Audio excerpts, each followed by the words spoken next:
पाकिस्तान के लिए। वो खुद लिखते हैं आगे, इंडियन आर्मी के एटीट्यूड से यह साफ जाहिर था कि वो बांग्लादेश को अपनी कॉलोनी बनाना चाहते हैं। ये बात ज़ैनुल आबिदीन लिख रहे हैं। ज़ैनुल आबिदीन लिखते हैं कि यह बात बिल्कुल वाज़ेह है कि इंडिया ने बांग्लादेश तामीर किया और उसका मकसद यह था कि आगे जाकर इंडिया के साथ इसका इत्तेहाद हो जाएगा और रीयूनिफिकेशन ऑफ इंडिया यानी ग्रेटर इंडिया बनाने के लिए उनको एक स्टेप मिल जाएगा। उन्होंने कहा, the most significant player of this heinous game is India notorious intelligence agency the research and analysis wing. इस नापाक खेल का सबसे बड़ा किरदार रॉ थी, जिसने 1968 में जिसको कायम किया गया और आज भी eating into the vitals of Bangladesh, जो बांग्लादेश की जड़ों को खा रही है, खोखला कर रही है, वो आज भी रॉ है। ये ज़ैनुल आबिदीन लिख रहे हैं, मुक्ति बानी के गुरिल्ले। देखिए, ये सबूत आपको हम अपनी तरफ से नहीं दे रहे हैं, इससे ज्यादा क्रेडिबल सोर्स कोई नहीं हो सकता कि यह शख्स खुद पाकिस्तान आर्मी के खिलाफ लड़ने में एक मुक्ति बाहिनी के दहशतगर्द के तौर पर उस वक्त जो अपने ख्याल में जंग आजादी लड़ रहा था, और ये लिखता है अपनी किताब में। आज ये लिखते हैं ज़ैनुल आबिदीन अपनी किताब में कि उस वक्त भी मुझे अच्छे बंगालियों ने कहा था कि अगर तुम मुसलमानों से लड़ोगे, पाकिस्तान तोड़ोगे, पाकिस्तान कितना भी बुरा हो, इंडिया से बुरा नहीं है, ये इंडियंस बाद में हमें अपना गुलाम बना लेंगे। और ये लिखते हैं अपनी किताब में कि अब मुझे दुख होता है कि वो सारी बातें मैंने क्यों की जो मैंने 71 में की। फिर एक बहुत बड़ा एक तूफान के पाकिस्तान आर्मी ने 30 लाख बंगालियों को मार के फेंक दिया। ये मुजीबुर रहमान आखिरी वक्त तक किए, और ये आज भी जो इंडियन एलिमेंट्स हैं ये प्रोपेगेंडा और खुराफात पाकिस्तान के खिलाफ बोलते रहते हैं। लॉस एंजलिस टाइम्स के ढाका का जो नुमाइंदा है, उसका नाम विलियम जे ड्रोमंड है, उसने 1976 में ये रिपोर्ट शाया की थी। यानी लॉस एंजलिस टाइम का ढाका का नुमाइंदा वो ये लिखता है, और हम थोड़ा सा पढ़ के सुनाना चाहेंगे यहां से, कि बांग्लादेश के वजीर आजम शेख मुजीबुर रहमान पाकिस्तानी फौज के तकरीबन 1500 अफसरों पर मुकदमा चलाना चाहते हैं, जिन पर मार्च की मुद्दत में और दिसंबर के दरमियानी मुद्दत में कत्लेआम करने का इल्जामात है।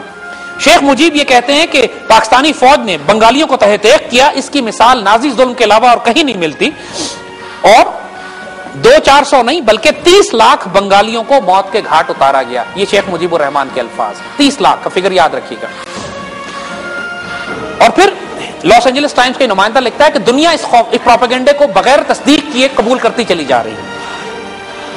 वो कहते हैं, वो सवाल ये करते हैं कि सवाल ये है कि ये बात तो बिल्कुल वाज़ेह है कि ये तादाद मुबालगे पर मबनी है, एग्जैजरेटेड फिगर है।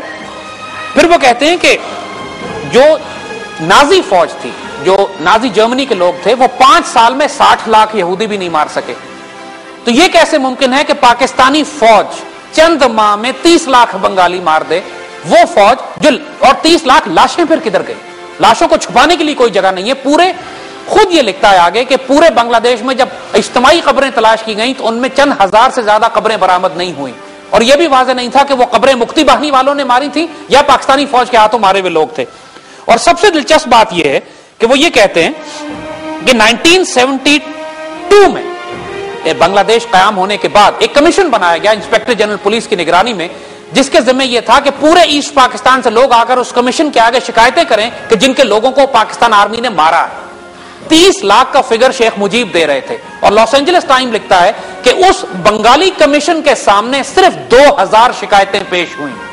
2000 लोग गुम थे जिनका अता पता नहीं मालूम हो रहा था, जिनके बारे में शक यह था कि शायद वो पाकिस्तान आर्मी के हाथों मुक्ति बाहिनी के गुरिल्ले होंगे और जंग में मारे गए।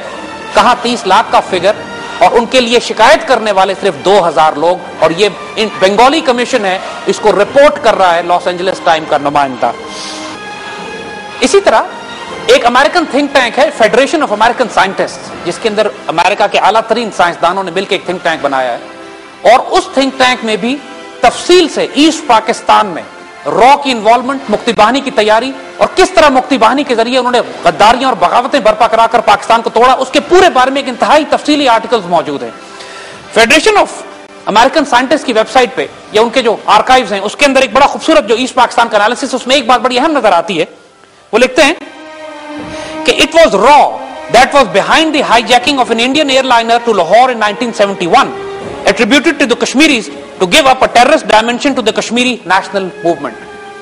1971 में जिस हमने गंगा जहाज का जिक्र किया था कि कश्मीरियों ने इसको अगवा कर वो लेकर आ गए लाहौर में, और जिसके बाद इंडियंस ने कहा कि कश्मीरी दहशतगर्द हैं और ओवरफ्लाइट्स बंद कर दी, फेडरेशन ऑफ अमेरिकन साइंटिस्ट ये लिख रही हैं कि उस जहाज को अगवा करवाने में भी रॉ मुलव्विस थी। जिस तरीके से आज मुंबई के सारा फसाद रॉ ने क्रिएट किया है और जिसके नतीजे में ये पाकिस्तान को जिम्मेदार ठहराना चाहते हैं कि पाकिस्तान एक दहशतगर्द तंजीमें सपोर्ट कर रहा है, कश्मीरी दहशतगर्द हैं।